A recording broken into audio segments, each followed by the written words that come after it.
হযরত পীর আল্লামা ছোট হুজুর পীর কেবলা রহমাতুল্লাহ আলাইহির শানে জনাব পীর আল্লামা ন হুজুর কেবলার একজন মুরিদ ছিলেন।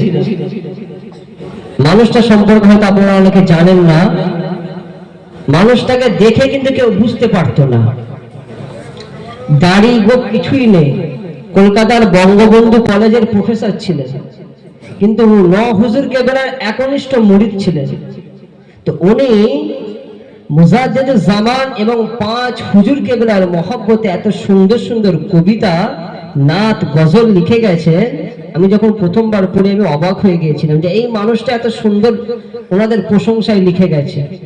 তো প্রথমে দাদা হুজুর কেবলার স্মরণে যে গজলটা গিয়েছিলাম ওইটা ওনারই লেখা, বাঁধপুরে বাড়ি MM ইয়াসিন, এটাও উনি লিখেছেন। তো ওনার লেখা এই গজলটা একটু আপনাদের শোনাবো ইনশাআল্লাহ।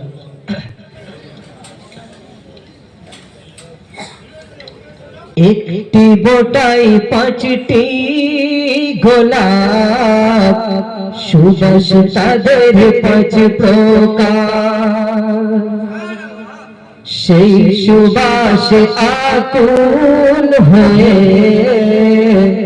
উঠলে ওঠে মন সবার। একটি বোটাই 5টি গোলাপ, সুবাস তাদের 5 প্রকার। সেই সুবাসে আকুল হয়ে উঠলে ওঠে মন সবার। তাদের মাঝে একটি ফুল, ছোট হুজুর আশিকে রাসূল।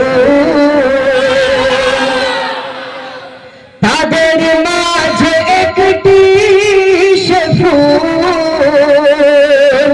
ছোট হুজুর আশিকে রাসূল। নবীর সুন্নত পালনকারী, কঠিন তাকওয়া পরহেজগার। উঠলে ওঠে মন সবার। একটি বোটাই 5টি গোলাপ, সুবাস তাদের 5 প্রকার। সেই সুবাসে আকুল হয়ে উঠলে ওঠে মন সবার। বিনয় ছিল মাটির সমান, তেজ ছিল তার পাহাড় প্রমাণ। ফজরের ওয়াক্তে নামাজের জন্য হুজুর কেবলা যখন ডাক দিতেন, হায়দারি আওয়াজে হুজুর কেবলার 21টা সাহেবজাদা প্রত্যেকেই গুটি গুটি পায়ে মসজিদের দিকে হাজির হয়ে যেতেন। একটু জোরে বলুন। হুজুর কেবলা বিনয় যখন কথা বলতেন, বিনয়ের সাথে আওয়াজ কিন্তু শুনতে পেতেন। আবার যখন হায়দারি ডাক দিতেন, আওয়াজে সব জানটা কেঁপে উঠত। সেই গলা তেজ আল্লাহ দান করেছিল।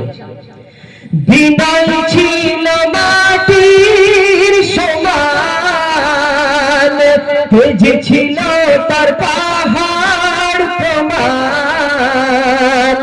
ওলি কুলের স্নেহের দুলাল, মুরিদ গণের গলার হার। উঠলে ওঠে মন সবার। একটি বোটাই 5টি গোলাপ, সুবাস তাদের 5 প্রকার। সেই সুবাসে আকুল হয়ে উঠলে ওঠে মন সবার।